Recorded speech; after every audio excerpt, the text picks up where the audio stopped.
देखो बच्चों, क्लास 5 में एक चैप्टर है जिसका नाम है सरदार वल्लभ भाई पटेल। इनके बारे में जान लो, पूरा सारांश आपको याद हो जाएगा एक बार में। इस तरीके से हमने लिखा है कि आप अपने आप इनका यानी पूरी जीवन परिचय याद कर सकते हो, पूरा पाठ याद कर सकते हो, समझ गए। लेकिन इधर ही देखना आप ध्यान से। सबसे पहले लिखा है हमने जन्म, बर्थडे, कब पैदा हुए। जन्म का मतलब कब पैदा हुए। 31 अक्टूबर 1875 में पैदा हुए, ये सन याद होना चाहिए। प्रश्न में आ जाए कि सरदार वल्लभ भाई पटेल का जन्म कब हुआ, तो आप लिखोगे पेपर में 31 अक्टूबर 1875। जोर से बोलो। कहाँ पर हुआ, किस राज्य में। भारत में बहुत सारे राज्य हैं, 28 राज्य हैं, तो उस राज्य का नाम है गुजरात। बोलो मत, गुजरात। क्या नाम है उसका? गुजरात। गुजरात में एक गांव पड़ता है करमसद। करमसद, ये लिखा है करमसद। इस गांव में पैदा हुए थे 31 अक्टूबर 1875 को। ठीक है। इनके पिता का नाम क्या था, ये लिखा है पिता का नाम। पिता का नाम था झवेर भाई पटेल। इनकी माता का नाम क्या था, लाड़बाई। क्या नाम था? तो पिताजी हो गए, माताजी हो गए, गांव हो गया, सन हो गई। ये इनकी पैदाइश हो गई। अब स्कूल था नाडियाड में। नाडियाड एक जगह है, वहाँ पर एक, तो वो वहाँ पर एक स्कूल था। उस स्कूल से इन्होंने मैट्रिक की परीक्षा पास की। मैट्रिक की परीक्षा पास करने के बाद नौकरी कर ली इन्हें। मुख्तारी की नौकरी होती है, पहले चलती होती थी ये, तो वो उन्होंने नौकरी ज्वाइन कर ली। नौकरी तो ज्वाइन कर ली। अब देखो आगे क्या होता है। फिर ये विदेश गए। कहाँ गए ये? विदेश। ध्यान से सुने, पढ़ने की इन्हें ललक कितनी थी। ये आप लोगों को इतनी ललक नहीं होती है पढ़ने की, इनमें पढ़ने की बहुत ललक थी, इच्छा थी। ये विदेश गए। विदेश में जाकर इन्होंने वकालत करने की। क्यों गए विदेश? वकालत करने को। वकालत मतलब एडवोकेट बनने के लिए, वकील बनने के लिए। क्या बनने के लिए? वकील। वकील बनने के लिए विदेश में वकालत की पढ़ाई करने के लिए चले गए। वहाँ पर इन्होंने, इनके पास इतने मतलब दौलत भी नहीं थी कि यानी बहुत सारी किताबें खरीद सके। तो वहाँ एक लाइब्रेरी थी, पुस्तकालय। लाइब्रेरी जानते हो, जहाँ किताबें किताबें होती हैं। तो वो सुबह को चले जाते थे, कम से कम 10-15 किलोमीटर दूर थी वो।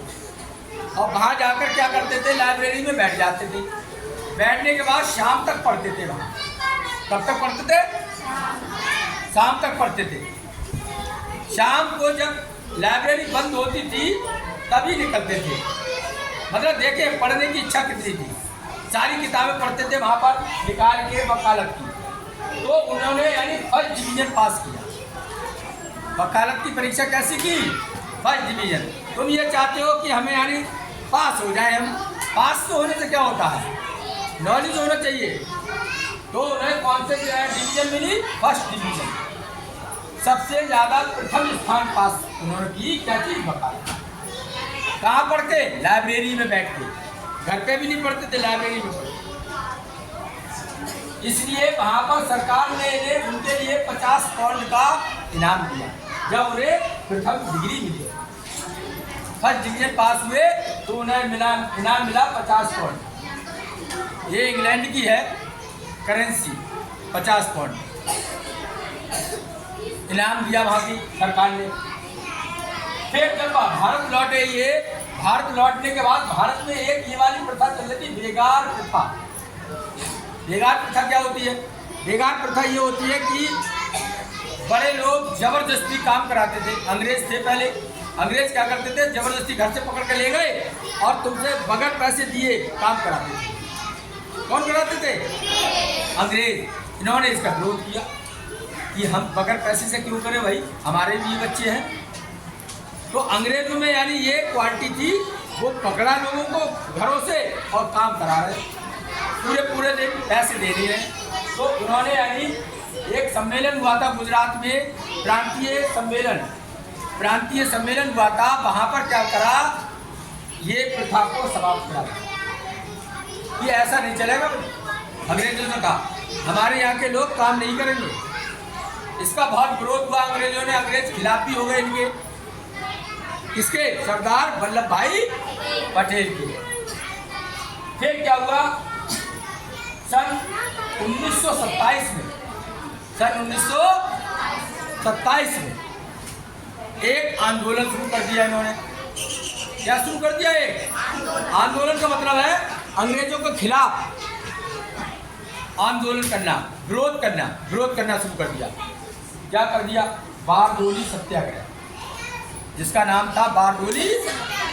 तो ये पूछेंगे बारडोली सत्याग्रह क्या होता है, पेपर में आ जाए तो तुम कैसे करोगे। सुनो, बारडोली सत्याग्रह क्यों हुआ था, उसका कारण ये था कि जो किसान खेती करते थे उन्होंने हर चीज पे टैक्स बढ़ा दिया। क्या बढ़ा दिया, टैक्स, लगान जिसे बोलते हैं, लगान बढ़ा दी, टैक्स बढ़ा दिया किसानों के ऊपर एक्स्ट्रा कि आपको ये टैक्स देना पड़ेगा। इसका विरोध इन्होंने करा था, सरदार वल्लभ भाई पटेल ने इसका विरोध किया। और विरोध करने के बाद क्या हुआ, क्या विरोध किया कि हम नहीं देंगे भाई एक्स्ट्रा टैक्स। अंग्रेजों से जो भी काम होता था, उनके काम के लिए मजदूर नहीं मिल रहे कि उनका सामान कौन उठाए।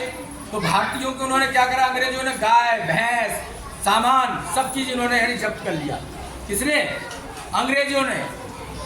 जब अंग्रेजों ने जब्त कर लिया तो उनके लिए मजदूर नहीं मिल रहे थे कि कौन उठाए सामान को। उन्होंने सबने मना कर दिया कि हम सामान नहीं उठाएंगे। तो उनके सरकारी खजाने में कोई पैसा नहीं पहुंच रहा था। जब खजाने में नहीं पहुंच रहा था, अंत में क्या हुआ, अंग्रेजों को झुकना पड़ा कि भाई ठीक है, हम लगान या टैक्स नहीं बढ़ाएंगे। इस तरीके से अंग्रेजों को झुकना पड़ा। ये लिखा, अंग्रेजों को झुकना पड़ा। लगान के विरोध में इन्होंने बहुत बड़ा आंदोलन किया था।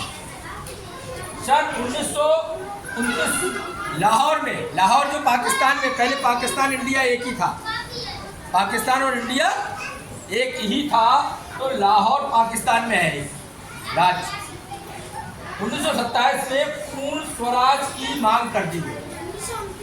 1929 में लाहौर में पूर्ण स्वराज की मांग कर दी गई। पूर्ण स्वराज का मतलब कि ये भारत हमारा है, हमें पूरी तरीके से आज़ादी चाहिए, पूरी तरीके से।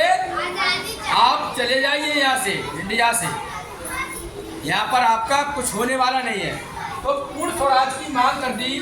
तो ये संपर्क में आए सरदार वल्लभ भाई गांधी जी के। किसके संपर्क में आए, गांधी जी के। 12 मार्च 1929 को गांधी जी द्वारा दांडी यात्रा निकाली गई। और यात्रा निकाली गई, दांडी यात्रा। फिर 6 अप्रैल 1919 को नमक तोड़ो कानून के लिए एक सत्याग्रह हुआ। वो जो नमक पैदा होता था समुद्र के किनारे, वो नमक सारा अंग्रेज ले जाते थे, बनाते कौन थे, हिंदुस्तानी। इसके विरोध में गांधी जी ने क्या करा, नमक तोड़ो आंदोलन शुरू कर दिया। अंग्रेजों ने कानून बना दिया, लेकिन उन्होंने कहा हम तो तुम्हें क्यों देंगे भाई, ये तो नमक हम बना रहे हैं, ये हमारे परिवार खाएंगे। लेकिन वो अंग्रेज खुद ले लेते थे। वो इसके विरोध में यानी ये हुआ, नमक तोड़ो कानून बनाने के विरोध में एक सत्याग्रह गांधी जी ने किया, जिसमें कि पटेल साहब भी थे साथ में, और कई बार जेल गए। फिर द्वितीय विश्व युद्ध, ये मैंने कल लिखा है कठिन शब्द, विश्व युद्ध। क्या लिखा है, 1939 में शुरू हो गया। विश्व युद्ध मतलब पूरा दुनिया आपस में लड़ रही थी एक दूसरे से, वो से मार रही थी उस देश को, वो उस देश को मार रही थी, वो कहलाता विश्व युद्ध। पूरी दुनिया के लोगों का आपस में लड़ना, ठीक है। 1942 में फिर आंदोलन से शुरू हो गया एक, गांधी जी के द्वारा, जिसका नाम था भारत छोड़ो। भारत छोड़ो, ये सर याद रखना, 1942 में शुरू हुआ था भारत छोड़ो आंदोलन। इस आंदोलन में बहुत सारे क्रांतिकारी लोग जेल में भेजा गया। अंग्रेजों ने बहुत अत्याचार किए, मारा पीटा, जेल में डाला, लेकिन हमारे हिंदुस्तानी पीछे नहीं हटे। फिर जब भारत छोड़ो आंदोलन हुआ था तो सारे नेताओं को बंद कर लिया अंग्रेजों ने, बड़े बड़े नेताओं। 15 जून 1945 को इनके लिए क्या करा, सबको छोड़ा गया था। 1942 में पकड़ के बाद 1945 में छोड़ा गया था। छोड़ने के बाद अंग्रेज बहुत परेशान हो गए। होने के बाद 15 अगस्त 1947 को भारत को आज़ादी मिल गई, जो कि 15 अगस्त हम मनाते हैं हर साल। तो 15 अगस्त 1947 को हमारा भारत आज़ाद हो गया। तो आज़ाद भारत में सबसे पहले गृह मंत्री बनाया गया था, इनके लिए सरदार वल्लभ भाई पटेल को बनाया गया था गृह मंत्री, और ये उप प्रधानमंत्री भी बने थे। गृह मंत्री बनने के बाद इन्होंने क्या करा कि बहुत से अंग्रेज ये कह गए थे, उनसे भड़का गए थे इंडियन के जो राजा थे। पहले राजा बहुत रहते थे, जिसमें लिखा देसी रियासत, राजाओं के अपने अपने राज्य थे कि इतने जगह पर मैं यानी शासन करूंगा, इतने पे तुम करोगे, इतने पे फलाने राजा करेंगे। वो राजाओं से ये कह गए तुम चाहो तो इंडिया में रह लो, ना तो पाकिस्तान चले जाओ। कौन कह गया? अंग्रेज कह गए थे उनसे। लेकिन जब ये गृह मंत्री बने पटेल साहब, तो पटेल साहब ने क्या करा, लगभग 600 रियासतों, 600 राजाओं को भारत में मिला लिया। किसमें मिला लिया? भारत में, कि आप अलग राजा नहीं बनेंगे, भारत में एक ही प्रधानमंत्री होगा, एक ही राष्ट्रपति होगा। और उन्होंने कहा आपको हमारे कानून सब मानना पड़ेंगे, राजाओं से कहा। तो राजाओं की लगभग 600 रियासतों को इन्होंने राजागिरी खत्म कर दी और उनको अपने राज्य भारत में विलय करा लिया। इसीलिए जब 600 रियासतों को इन्होंने भारत में मिलाया तो इनका नाम पड़ गया लौह पुरुष। क्या पड़ गया? लौह पुरुष, मतलब लोहे के, बहुत दृढ़ थे ये और अपने निर्णय बहुत ही तेजी से लेते थे और उस पर अटल रहते थे। इसलिए जब 600 रियासतों को इन्होंने अपने भारत में मिलाया, इसीलिए इनका नाम लौह पुरुष पड़ गया। क्या पड़ गया? लौह पुरुष। आज़ादी के 2-2.5 साल तक ही जिंदा रहे, 2.5 साल तक जिंदा रहे बस आज़ादी मिलने के बाद। और 15 दिसंबर 1950 को बम्बई में इनके लिए क्या हुआ, हार्ट अटैक आ गया। हार्ट अटैक जानते हो? हैं?